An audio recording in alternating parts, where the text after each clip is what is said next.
नमस्ते दोस्तों, old is gold में आपका स्वागत। स्वास्थ्य संबंधी चर्चा में हमारे पास एक पेशेंट का फ़ोन आया कि बरसात के मौसम के अंदर ही उसको दमा बढ़ता है, बाकी समय सर्दियों में नहीं और गर्मियों में नहीं। तो सवाल ये कि बरसात के समय ही दमा क्यों बढ़ता है। सबसे पहले दवा के पहले जो इसके कारण हैं उनको जानना और उनसे कारणों से बचने का जो उपाय है वो करना, वो किए बिना दमा रोग ठीक नहीं होगा बरसाती। तो जो दमा के रोगी जिनको बरसात में अथवा ठंड में दमा बढ़ता है, विशेषकर अभी इस मौसम के अंदर, और जब लगातार बरसात होती है तो घर से बाहर कोई जाते नहीं। बहुत आवश्यक हो तो देखो गाड़ी घोड़ा करके कैसे भी कहीं जाना आना होता है। वैसे जब तक बरसात होती है तो कोई घर से बाहर नहीं निकलता। तो बरसात के अंदर अपने शरीर के अंदर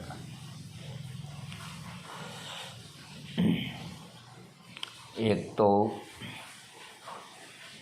पूरा विटामिन डी नहीं मिलता, धूप नहीं मिलती। दूसरा, ताज़ा हवा भी नहीं मिलती। घर के बैठे रहो, बरसात हो रही है। तीसरा कि चटपटी चीज़ें खाने का जी करता है, साग रोटी खाने का मन कम करता है, ऐसा गरीब आदमी होता है।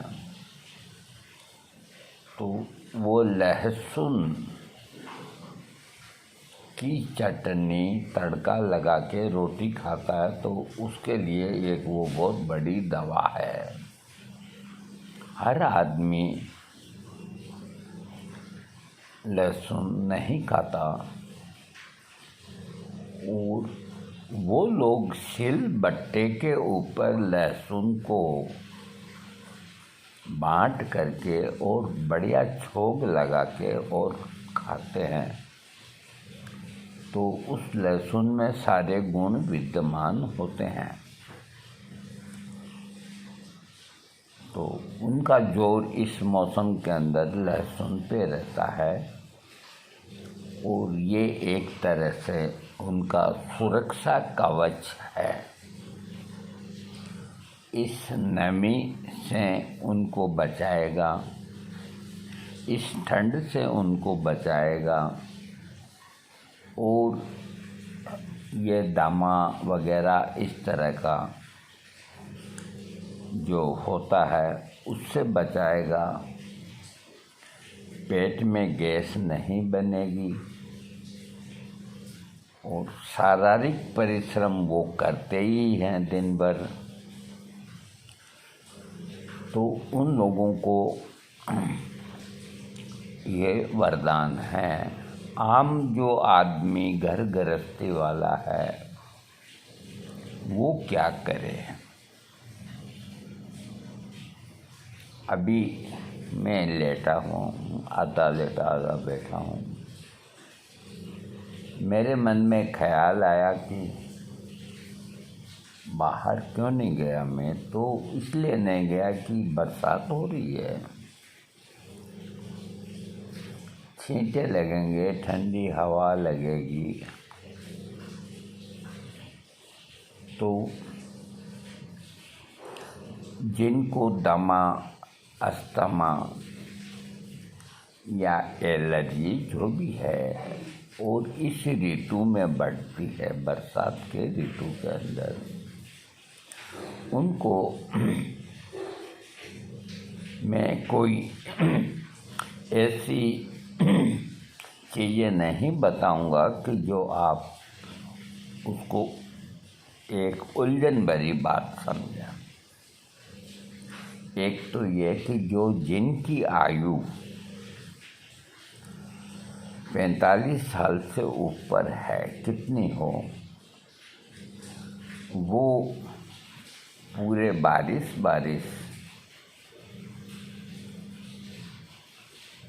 अपने शरीर के नीचे या तो पतला स्वेटर पहने या आजकल उसे क्या कहते हैं, लंबी बाहों की इनर आती है, ऐसा वस्त्र पहने जो छाती के टाइट हो, चिपका हुआ हो। दूसरा, बरसात में वो भीगे नहीं। तीसरा, गुनगुने पानी से ही स्नान करें। और चौथा, दही का सेवन बिल्कुल नहीं करें, छाछ का सेवन बिल्कुल नहीं करें। वैसे भी आयुर्वेद में मना किया है हर आदमी के लिए कि सावन साग न भादो दही, यानी कि सावन में हरी सब्जियों का प्रयोग न करें और भादवे के महीने में दही का प्रयोग न करें। तो अब सावन के अंदर हरी सब्जी का प्रयोग की इच्छा होती है, तो इसमें एक रास्ता है। मैं आपको 2-3 सब्जियों के नाम बताता हूँ, हरी सब्जी जो सावन के अंदर आप कभी कभी काम में ले सकते हैं। उनमें जो इस मौसम में ही पैदा होती है, एक सब्जी है जिसका नाम कुल्फा है, गांव के लोग सब जानते हैं। आप उसकी सब्जी खा सकते हैं, कुल्फा की कड्डी बना के खा सकते हैं, कुल्फा को दाल में डाल के खा सकते हैं या सेपरेट सब्जी बना के खा सकते हैं। उसमें हींग और लहसुन इसका छोंक लगना चाहिए। जो लहसुन और हींग नहीं खाते वो खाली सब्जी खाएं। दूसरी सब्जी होती है लोकल, जो आजकल इसी मौसम में होती है, और ये सब्जियां सब खरपतवार में होती है। माली लोग ले आते हैं सब्जी मंडी में, और आप और हम सब्जी मंडी जाते हैं तो उनकी ओर देखते भी नहीं, किनारा कर जाते हैं, उनसे पूछते भी नहीं कि ये क्या है। गधा पालक भी आजकल आता है, वो खरीद के ले आते हैं, उसको अभी नहीं ले। दूसरी सब्जी कुल्फा के बाद में लालरी आती है, उसकी सब्जी भी बहुत अच्छी बनती है, वो आप सावन के अंदर खा सकते हैं।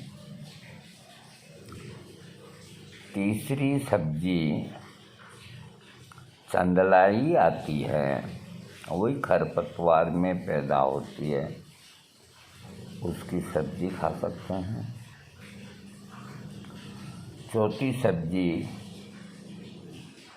उसको देसी भाषा में खुरुंजना कहते हैं, पत्तेदार होती है, हिंदी नाम मुझे मिल नहीं पाया, खुंजनू ऐसे नाम बोलते हैं।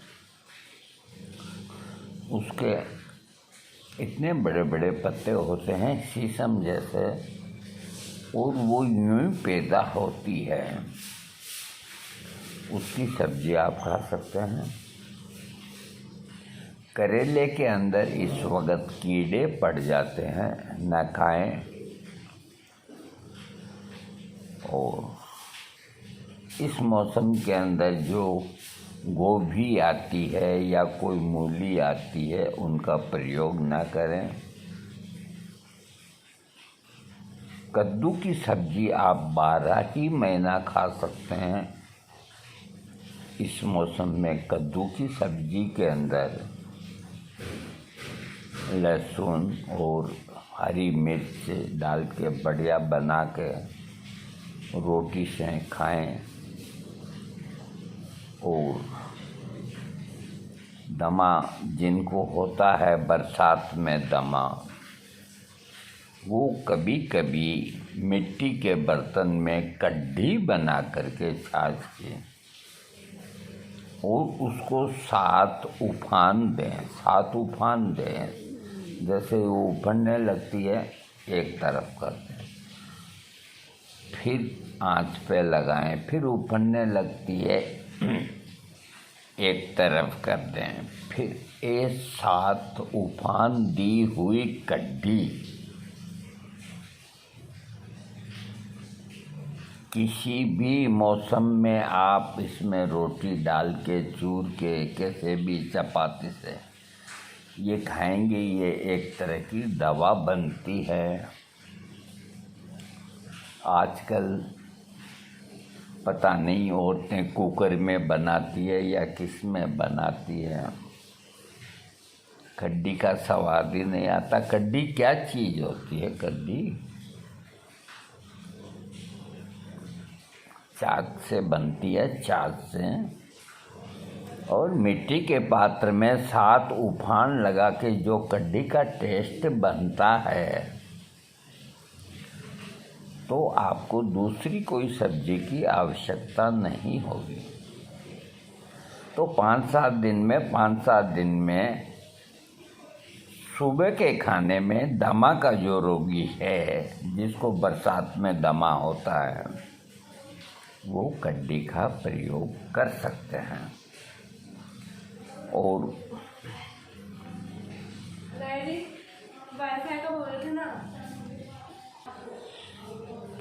एक और सब्जी का नाम बताते हैं हम। इस मौसम के अंदर पुनर्नवा खूब होता है, गलियों में होता है, भैंसें खाती है।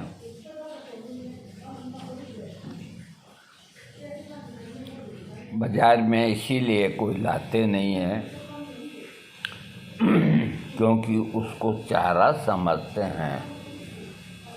वही पुनर्नवा जानकार लोग इकट्ठा करके, सूखा करके, पाउडर बना करके, बड़ी बड़ी फार्मेसियाँ पुनर्नवा पाउडर के एक जात के पैसे आपसे वसूल करते हैं, जबकि वो आपके घर के चारों ओर लगा हुआ है, हर जगह लगता है। इस मौसम के अंदर पुनर्नवा 2 तरह का होता है।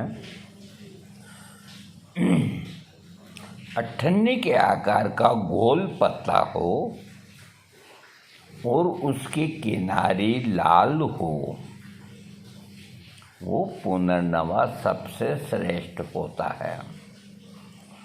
उसकी सब्जी बनाने का तरीका मैं बताता हूँ। पुनर्नवा को ला करके बढ़िया धोएं। बढ़िया धोने के बाद उसको आप सिलबट्टे पे बांटें या मिक्सी में, जैसा भी है। बांटने के बाद मान लीजिए उसकी लुगदी कल के करीब मान लीजिए 250 ग्राम हुई, तो 250-300 ग्राम ही गेहूं का आटा, आदमी इतना ही खाता है।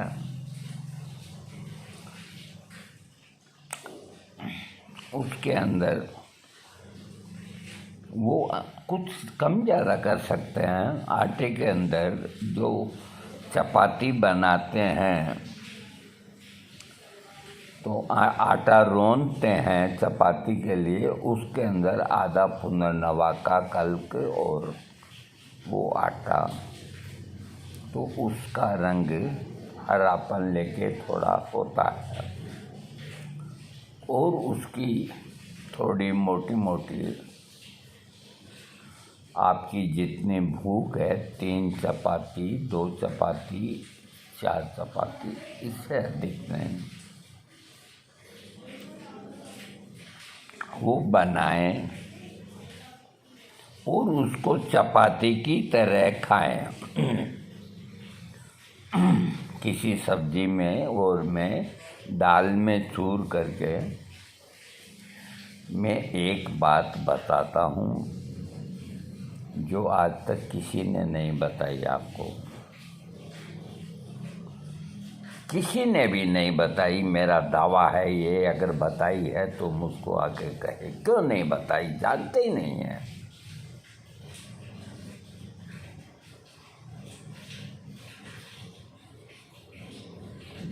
कैसे बताएंगे जब जानते ही नहीं है, तो कैसे बताएंगे। आप एक समय पुनर्नवा की सब्जी खा लो, दोपहर में 11-12 बजे।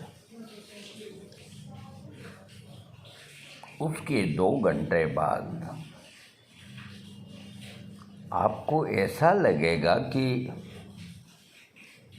मैं इस दीवार को तोड़ दूँ, इस दीवार को मैं तोड़ लूँ। ये पागलपन नहीं, उससे आपको इतनी ताकत मिलेगी कि आपका मन करेगा कि मैं 20 किलो का वजन उठा के फेंक दूं। तो हफ्ते में 1-2 दफ़ा पुनर्नवा हरा जब तक ये आता है, तो अठन्नी के आकार का पत्ता होता है और पत्ते की जो किनारी होती है वो बिल्कुल लाल रंग की होती है और ऐसे ज़मीन पे फैला रहता है। देहाती भाषा में उसे साटा कहते हैं। अधिकतर भैंसों को वो खिलाते हैं। अरे वो कितने समझदार हैं, वो भैंसें कितनी नसीब वाली है जिनको पुनर्नवा का खाना मिलता है। अरे वारे कुदरत, एक अमृत के समान जो चीज़ है जिसको आदमी तो पैरों के नीचे रौंद के चला जाता है और वो भैंसें दिन भर उसको खाती है। वाह रे कुदरत, वाह रे खेल, छुचुंदर के सिर में चमेली का तेल, उसकी लीला का कोई पार नहीं। इस तरह की बहुत सी चीज़ें होती है जो अपन अपने पैरों से रौंद देते हैं। और मैं बात कर रहा था दमे की, वो अपने आप से इनको बचा कर के रखें, ठंड से गर्म पानी से स्नान करें और खाने के अंदर कोई ठंडी वस्तु ना लें। आइसक्रीम, कुल्फ़ी या जो बिल्कुल ठंडी तासीर की जो चीज़ होती है उसका वो प्रयोग ना करें। लहसुन का प्रयोग करें। कभी इच्छा होगी 2-4 पकौड़ी बना के खा लो घर के अंदर। इसके अलावा बहेड़ा जो होता है, बहेड़े को छोटे छोटे टुकड़े कर लो और अपनी जेब में एक डिबिया में रखो। दिन में इतने इतने टुकड़े 6-7 चूसने चाहिए। वो चूसने से यहाँ तक जो अपनी श्वास की नली में कफ जो होता है वो विकार पैदा करता है, तो सांस लेने में दिक्कत आती है। तो डॉक्टर उसके लिए पंप आपको देते हैं। तो बहेड़े को चूसने से आपकी नली हर समय क्लियर रहेगी। तो आपको अपने पास में रखो पंप, कोई बात नहीं, सुरक्षा के लिए वक्त बेवक्त पे काम आता है। तो आपको दमा का अटैक कम होगा, यानी कि जब ये क्लियर रहेगी तो आपका सांस हाँपेगा नहीं, सांस लेने में आसानी रहेगी। और इधर तो ये आप बहेड़ा लेना शुरू कर दें। और जिनके गाय है देसी, तो 250 ग्राम बहेड़े को आधा किलो गौमूत्र में मिट्टी का कुल्हड़ हो उसमें भर के ऊपर ढक के शाम को ढक करके रख दें। सुबह वैसे अंगुली लगा करके उस गौमूत्र को फेंक दें और ताज़ा गौमूत्र भर लें। सुबह शाम तो 10-11 दिन के अंदर बहेड़ा मुलायम हो जाता है। उसके बाद उसको 1 धूप लगाएं, 2 धूप लगाएं और इतने इतने टुकड़े करके जब तक आप सूखा बहेड़े के टुकड़े चूसें। तो ये अकेला बहेड़ा, इसका कफ के ऊपर अधिकार है। ये त्रिफला का एक अंग है, हरड़ बहेड़ा आंवला।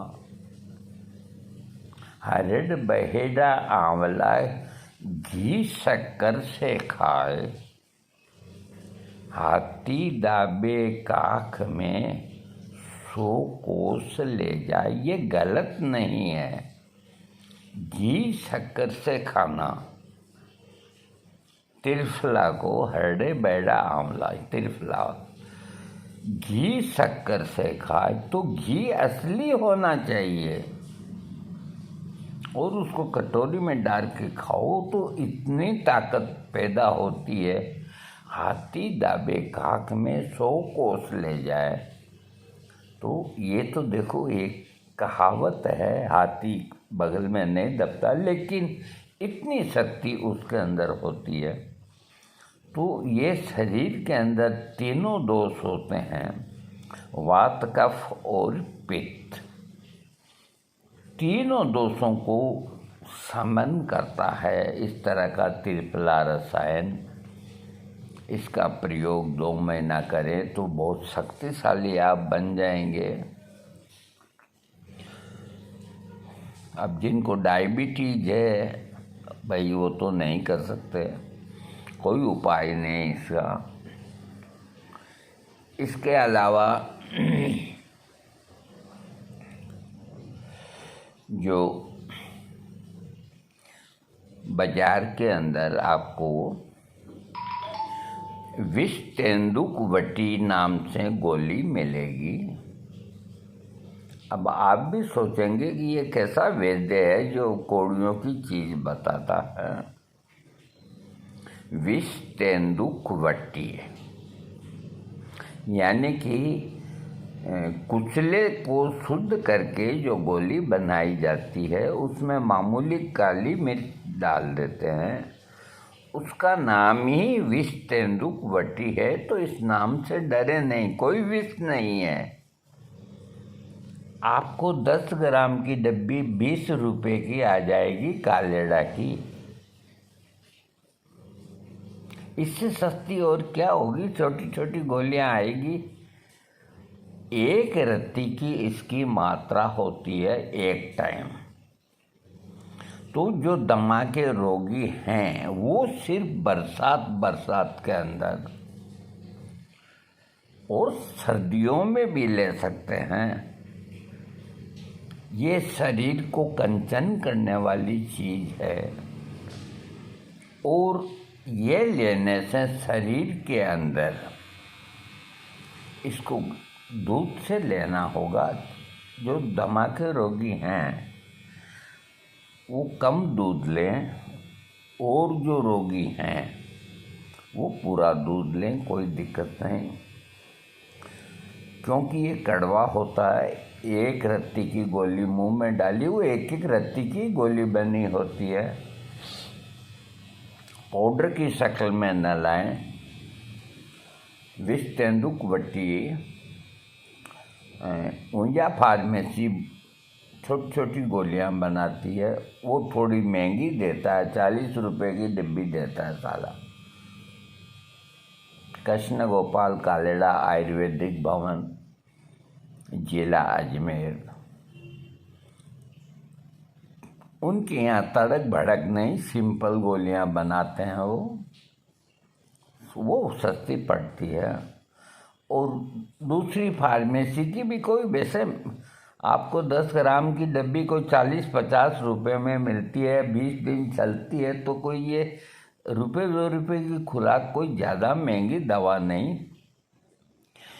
इसके फायदे मैं आपको बताता हूँ कि बरसात में उठने वाला दमा कम उठेगा, शरीर में उष्मा बनी रहेगी, गर्मी बनी रहेगी। इस वक्त बारिश में अग्नि मंद हो जाती है क्योंकि शरीर के अंदर नमी बढ़ जाती है। अभी जैसे हर लकड़ी के किवाड़ जिस तरह से टाइट हो जाते हैं, वो क्यों होते हैं बरसात में टाइट? नमी बढ़ने से। तो ये नमी सिर्फ किवाड़ों तक ही सीमित नहीं, हर प्राणी मात्र तक नमी बढ़ती है। तो अपने पेट में भी, शरीर में भी नमी बढ़ जाती है। तो नमी बढ़ने से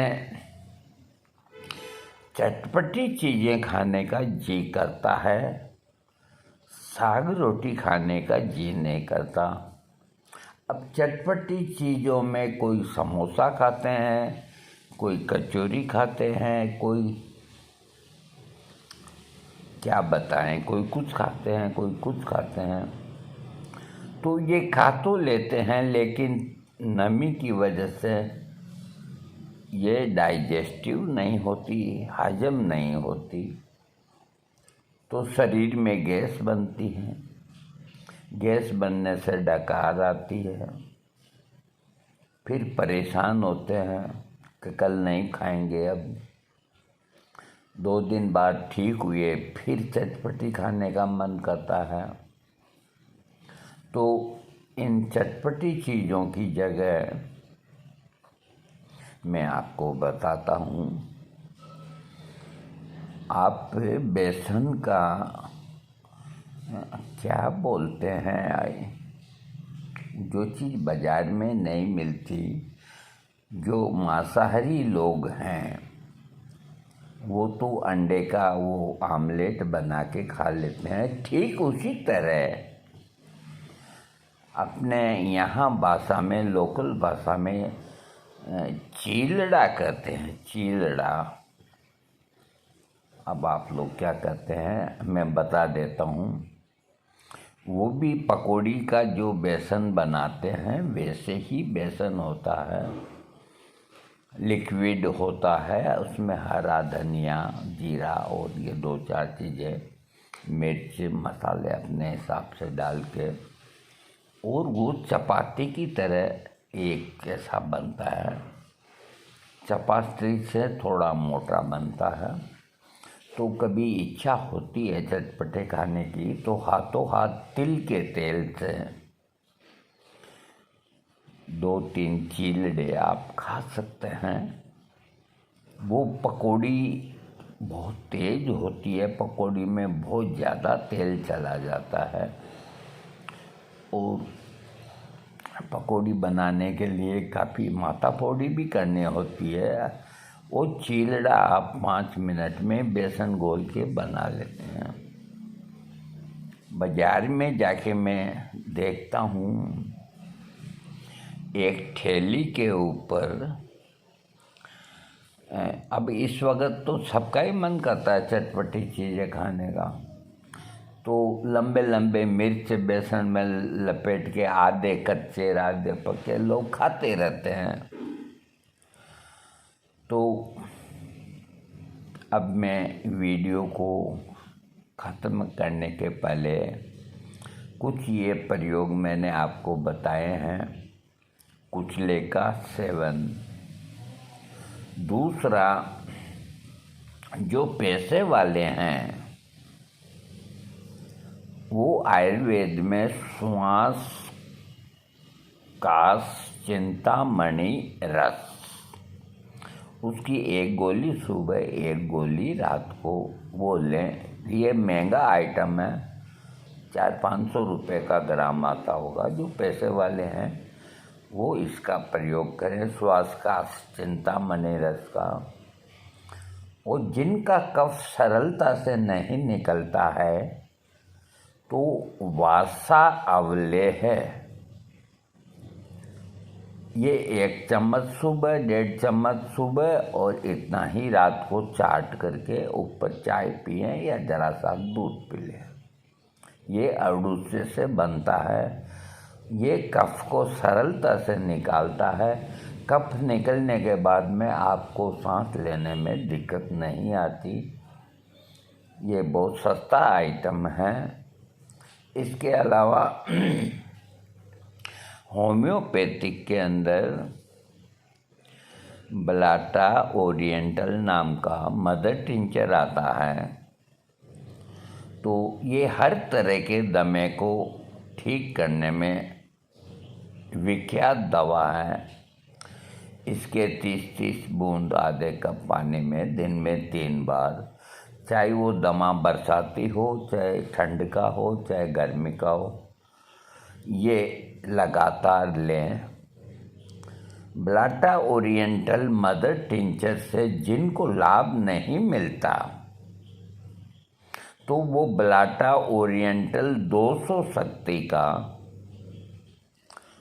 रोज की 1 दिन छोड़ के 1 दिन 1-1 खुराक लेते रहें।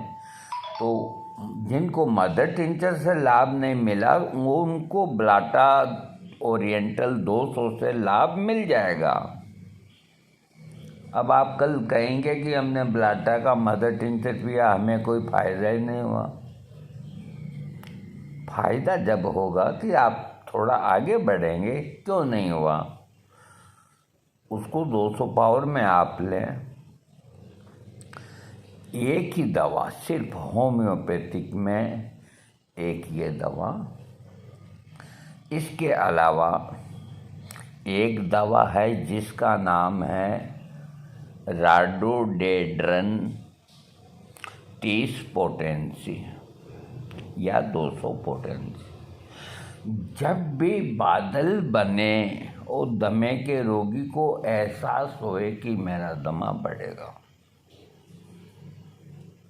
तो राडोडेड्रन की 1 खुराक खा लें। उसको कोई असर नहीं होगा और वो आदमी निरोग रहेगा। तो बरसात की वजह से, नमी की वजह से जो बीमारियां बनती हैं तो राडोडेड्रन उनकी खास दवा है। 200 पोटेंसी हफ्ते में 2 खुराक ले लेनी चाहिए। और इस नम मौसम की वजह से हाथ पांव जैसे एक ही स्थिति में रहते हैं, वो कड़े पड़ जाते हैं।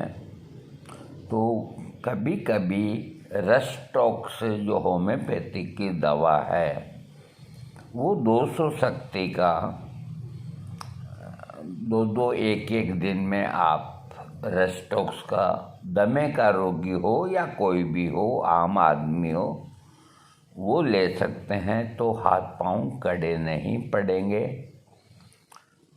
और अगर आपको ये लगे कि थोड़ा भीग गया, किसी वजह से छींक आ गई और आ गई, तो रस्टॉक्स के पहले एकोनाइट नेपलेस 200 की एक खुराक लें, उसके बाद फिर रस्टॉक्स लें। तो कभी एकोनाइट 200 ले लिया, कभी रस्टॉक्स 200 ले लिया, कभी राडोडेड्रन 200 ले लिया। ये 3 दवाइयाँ इस मौसम से होने वाली हर तरह की प्रॉब्लम को ठीक करती है। 3 ही दवाइयाँ। और ब्लाटा ओरिएंटल श्वास के रोगियों के लिए है, और बाकी जो आदमी है, मैं हूँ, आप है, कोई भी हैं, तो उनके लिए जिनको ये नमी का मौसम माफिक नहीं आता, नमी के अंदर ही रहना पड़ता है, उसके बाद उनकी कोई भी तकलीफ बढ़ जाती है, तो रस्टॉक्स, एकोनाइट, और जिनको बादल बनते ही या बदल होते ही जिनकी तकलीफ़ें बढ़ जाती है, चाहे वो कोई भी हो, जुकाम खांसी, तो राडोडेड्रन को ना भूलें दोस्तों। इसके अलावा आप घर के अंदर ही हल्की फुल्की एक्सरसाइज करें, कुर्सी पे बैठ के अपने पाँवों को हिलाएं, अथवा घर के अंदर ही टहलें। बरसात के मौसम में भीगने से, देखो यहाँ एक बात मैं आपको और बताता हूँ, बरसात में नहाने के भी बहुत फायदे हैं। हम जब छोटे बच्चे थे तो बरसात का इंतज़ार करते थे और दिन भर बरसात में नहाते थे। मजाक है कोई जुकाम हो जाए, खांसी हो जाए, वो वक्त और था। हर चीज़ खाने की पीने की शुद्ध मिलती थी, आजकल नहीं मिलती। फिर हम दौड़ लगाते थे, मेहनती काम करते थे। अब आज का आदमी कुछ मेहनत करता नहीं है, 2 छींटे लगते ही तो भाग करके अंदर घुस जाता है। नसीहत अगर आपको लेनी है कि बरसात से क्यों बचना चाहिए, तो मैं एक छोटा सा उदाहरण देता हूँ। जैसे ही बारिश होती है, गली के कुत्ते, एक तो कुत्ते हैं और एक गाय माता, इनको ठंडी भी बहुत लगती है, इनको गर्मी भी बहुत लगती है, इनको बरसात भी बहुत लगती है। ये आदमियों की तरह है। तो थोड़ी गर्मी होएगी तो कुत्ता कीचड़ के अंदर बैठ गया, ऐसे सांस जीभ निकाल के लेता रहता है। और थोड़ी सी बरसात होएगी तो वो भगा भगा फिरता है कि कहाँ मेरे को सूखी जगह मिले, वहाँ जा कर के बैठूं। और यही हाल गाय का है। अरे जानवर कितना समझते हैं, आदमी नहीं समझते। अब उनके लिए कोई सरकार ने या कोई किसी ने धर्मशाला नहीं बनाई कि बरसात आए तो इसमें खड़े हो जाओ या बैठ जाओ। तो वो क्या करते हैं, जो भी पेड़ मिलता है उसके नीचे जाके खड़े होते हैं। गाय भैंस नहीं मिलेगी, उसकी तासीर अलग है, वो तो पानी में ही बढ़िया पसंद रहती है। तो जितनी गायें हैं वो ऐसे स्थान पे चली जाती है जहाँ बारिश से बचाव हो, और कुछ नहीं तो वो पेड़ कोई भी हो उसके नीचे जाके खड़ी हो जाती है, उनको सहन नहीं होती। दूसरी बात कि सर्दियों में गाय को भी ठंड बहुत लगती है। घरों में गाय पालते हैं तो उनके ऊपर एक कवर का बना करके कपड़ा ओढ़ाते हैं, ठंड नहीं लगे। तो ये जो जानवर जो हैं, जो मनुष्यों के ज़्यादा निकट रहते हैं, तो उन्होंने अपनी आदतें भी मनुष्यों जैसी ही बना ली। जब कोई जानवर चौपाया होता है तो बीमारियां सबको होती है, उनको खाज होती है, खुजली होती है। तो मच्छर और मक्खी को उड़ाने के लिए तो भगवान ने उनको पूंछ दी है, उससे वो मक्खी मच्छर उड़ा लेते हैं। और कोई दुश्मन से सामना करना है तो सींग दिए हैं। अब रहा सवाल, जब अब उनके बदन पे खुजली चलती है बारिश की वजह से, नहीं नहाने की वजह से, या बेचारे जानवर हैं सड़क पे ही बैठे रहते हैं, कीड़े लग जाते हैं और खुजली चलती है, तो देखो उनको किसने बताया ये उपाय? वो एक पेड़ की तलाश करती है और अपने शरीर को पेड़ के यूं रगड़ती है। अरे क्या कुदरत ने चीज़ बनाई है! कभी ध्यान गया किसी चिकित्सक का इनके ऊपर? आप सोचते हैं कि आपके ही दिमाग होता है, औरों के नहीं होता। औरों के दिमाग आपसे ज़्यादा हैं। अरे उसने किसी में कमी नहीं रखी, वो सब अपनी अपनी रक्षा कर लेते हैं। बंदर भीगता रहता है तो उसके शरीर के बाल उसकी रक्षा करते हैं, भेड़ों के बाल उसके शरीर की उसकी रक्षा करते हैं। अरे उस मालिक को याद करो, उसने किसी को भी कमी नहीं रखी अपनी रचना के अंदर बना करके, और तुम उसको भूल गए। आज इस प्रकृति को भूल गए। ये शरीर जो 6 दिन तक बरसात में रहता है अंदर ही अंदर, और जब धूप खुलती है तो बाहर जाते हैं। बाहर जाने के बाद घंटा आध घंटा धूप में रहते हैं तो यूँ लगता है कि अपन बिल्कुल नवीन हो गए हैं, खुल जाता है शरीर। तो ये विटामिन डी देखो, ये 12 ही महीना मिलता है कुदरत की तरफ से। सर्दियों में खूब लेना चाहिए। सर्दियों में इतना विटामिन डी लेना चाहिए आपको कि आपके 2-4 महीने अच्छे निकल जाएं। अब रहा सवाल कि 45-47 डिग्री के अंदर आप धूप में कैसे जाएं। उस वक्त भी विटामिन डी की तो आवश्यकता है। जैसे चाय 12 ही महीना पीते हैं, वैसे ही विटामिन डी 12 ही महीना चाहिए। तो उस वक्त आप सुबह 7-8 बजे की धूप में 10-20 मिनट ज़रूर रहें। तेज़ धूप में घर से बाहर ना निकले। दोस्तों मैं क्या बताऊँ, मेरा वीडियो बहुत बड़ा बन जाता है और मैं जानता हूँ कि आप इतना लाइक नहीं करते, बोरियत महसूस करते हैं। मत कहिए बोरियत महसूस। मैंने जितनी बातें बताई है ये मेरे अनुभव की बातें हैं, इसका लाभ उठाएं। मेरी जो बुरी कोई बात है उसको दरकिनार करें और जो अच्छी बात है उसको आप अपनाएं। आपका जीवन सुखमय होगा। हमने तो गुजार दी, अब आपका समय है।